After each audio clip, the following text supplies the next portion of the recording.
오늘의 묵상과 함께하는 모든 분들을 주님의 이름으로 축복합니다. 오늘의 말씀은 데살로니가 후서 2장 1절로 12절 말씀 보겠습니다. 형제들아, 우리가 너희에게 구하는 것은 우리 주 예수 그리스도의 강림하심과 우리가 그 앞에 모임에 관하여 영으로나 또는 말로나 또는 우리에게서 받았다 하는 편지로나 주의 날이 이르렀다고 해서 쉽게 마음이 흔들리거나 두려워하거나 하지 말아야 한다는 것이라. 누가 어떻게 하여도 너희가 미혹되지 말라. 먼저 배교하는 일이 있고 저 불법의 사람 곧 멸망의 아들이 나타나기 전에는 그날이 이르지 아니하리니 그는 대적하는 자라 신이라고 불리는 모든 것과 숭배함을 받는 것에 대항하여 그 위에 자기를 높이고 하나님의 성전에 앉아 자기를 하나님이라고 내세우느니라. 내가 너희와 함께 있을 때에 이 일을 너희에게 말한 것을 기억하지 못하느냐. 너희는 지금 그로 하여금 그의 때에 나타나게 하려 하여 막는 것이 있을 것을 아나니 불법의 비밀이 이미 활동하였으나 지금은 그것을 막는 자가 있어 그 중에서 옮겨질 때까지 하리라. 그때에 불법한 자가 나타나리니 주 예수께서 그 입의 기운으로 그를 죽이시고 강림하여 나타나심으로 해하시리라. 악한 자의 나타남은 사탄의 활동을 따라 모든 능력과 표적과 거짓 기적과 불의의 모든 속임으로 멸망하는 자들에게 있으리니 이는 그들이 진리의 사랑을 받지 아니하여 구원함을 받지 못함이라. 이러므로 하나님이 미혹의 역사를 그들에게 보내사 거짓 것을 믿게 하심은 진리를 믿지 않고 불의를 좋아하는 모든 자들로 하여금 심판을 받게 하려 하심이라. 아멘. 거룩하신 하나님, 이 시간에도 말씀을 전하고 들을 때 깨닫는 지혜를 더해 주시옵소서. 예수님 이름으로 감사하며 기도합니다. 아멘. 오늘은 재림 전에 일어나야 할 사건들의 시나리오를 교리 부분에 대해서 말씀을 해주고 있습니다. 이는 본서의 중심부로서 재림 전에 있을 사건의 순서를 기록한 것입니다.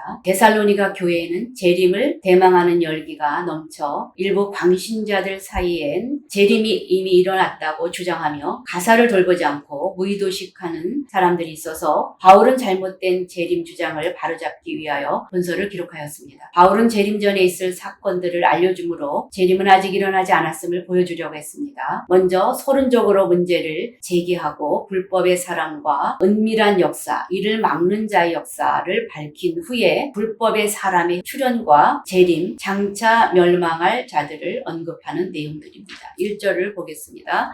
형제들아, 우리가 너희에게 구하는 것은 우리 주 예수 그리스도의 강림하심과 우리가 그 앞에 모임에 관하여. 형제들아 라는 것은 새로운 주제를 시작할 때 사용하는 애칭이죠. 우리가 너희에게 구하는 것은, 이것은 권한보다 부드러운 권면으로 표현하고 있습니다. 우리가 그 앞에 모임, 이것은 우리를 그 앞에 모은다 라는 뜻이죠. 2절 봅니다. 영으로나 또는 말로나 또는 우리에게서 받았다 하는 편지로나 주의 날이 이르렀다고 해서 쉽게 마음이 흔들리거나 두려워하거나 하지 말아야 한다는 것이라. 혹 영으로나 말로나 우리에게서 났다 하는 편지로나 이렇게 표현하는데, 이 말은 사도들, 특히 바울의 말로 구전되어 내려오는 내용을 가리킵니다. 우리에게서 받았다 하는 편지는 바울이 쓴 것처럼 거짓말로 지어낸 편지이거나 데살로니가 전서에 대한 잘못된 해석을 가르치고 있습니다. 여기서 흔들리거나 그러는데 너희 마음이 동요되거나 하지 말라는 것이죠. 여기 마음은 선하게 판단 등 지성의 좌소를 가리키고 있죠. 3절 봅니다. 누가 어떻게 하여도 너희가 미혹되지 말라. 먼저 배교하는 일이 있고 저 불법의 사람 곧 멸망의 아들이 나타나기 전에는 그날이 이르지 아니하리니.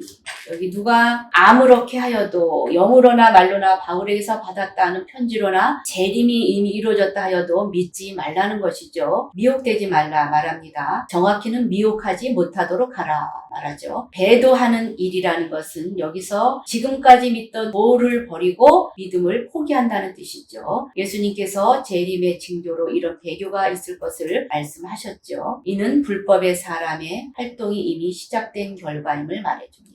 불법의 사람은 자기를 하나님이라 칭하는 극도의 적그리스도를 말씀합니다. 바울 당시로 말하면 로마 황제 칼리큘라라는 이가 이에 해당하는데, 그는 자기를 하나님이라고 하며 자신의 신상을 예루살렘 성전에 세우려고 계획을 했던 사람이죠. 여기서 멸망의 아들은 멸망을 당할 인간이라는 뜻이죠. 4절 보겠습니다. 그는 대적하는 자라 신이라고 불리는 모든 것과 숭배함을 받는 것에 대항하여 그 위에 자기를 높이 덮이고 하나님의 성전에 앉아 자기를 하나님이라고 내세우느니라. 여기 대적하는 자는 적그리스도를 말하며 사탄을 뜻하죠. 범사에 일컫는 하나님이라는 것은 하나님이라고 불리워지는 모든 자들을 말하죠. 숭배함을 받는 자는 숭배를 받는 모든 것을 가리키고 있습니다.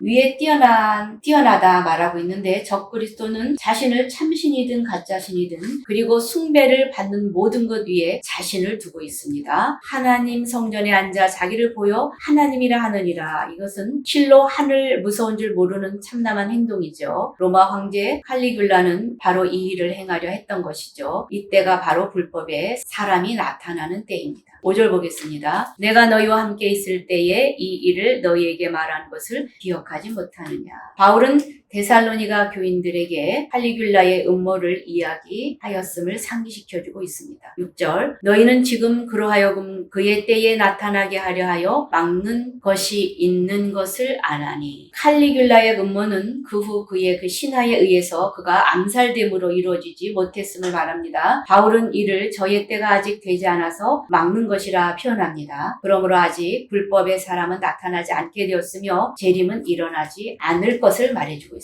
7절 불법의 비밀이 이미 활동하였으나 지금은 그것을 막는 자가 있어 그 중에서 옮겨질 때까지 하리라. 여기 불법의 비밀은 불법의 사람의 비밀스러운 역사를 뜻하며 하나님이 역사를 주장하심으로 해서 불법의 사람이 제때에 나타나도록 하시기 위해 불법의 사람의 출현을 억제하신다라는 말씀입니다. 그 중에서 옮길 때까지 하리라. 이 말씀은 불법의 비밀이 제거될 때까지 한다는 것이죠. 8절 봅니다. 그때에 불법한 자가 나타나려니 주 예수께서 그 입의 기운으로 그를 죽이시고 강림하여 나타나심으로 해하시리라. 그때라는 것은 재림 직전의 때를 가리키며 하나님의 불법의 사람이 나타나도록 작정하신 때를 말합니다. 그 입의 기운이라는 것은 이사야 11장 4절 그 입의 막대기로 세상을 치며 입술의 기운으로 악인을 죽일 것이며 라는 말씀을 반영한 말씀입니다. 강림하여 나타나신다 말하는 것은 재림을 뜻하는 그 용어가 겹치어서 주께서 재림하셔 갑자기 나타나심을 가리키고 있습니다. 9절 봅니다. 악한 자의 나타남은 사탄의 활동을 따라 모든 능력과 표적과 거짓 기적과.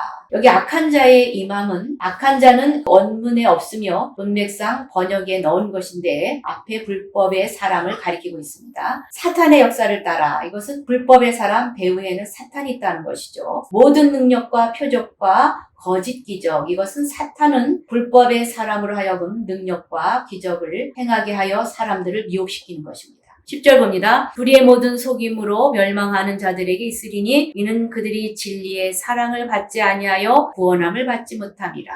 여기 진리의 사랑은 진리는 복음을 가리키는 것으로 진리의 사랑은 그리스도교 복음이 말하는 사랑을 뜻하고 있습니다. 11절 이러므로 하나님이 미혹의 역사를 그들에게 보내사 거짓 것을 믿게 하심은 이것은 하나님이 멸망하는 자들은 멸망하도록 하기 위해서 유혹을 그들 가운데 역사하게 하신다는 것입니다. 12절 진리를 믿지 않고 불의를 좋아하는 모든 자들로 하여금 심판을 받게 하려 하심이라.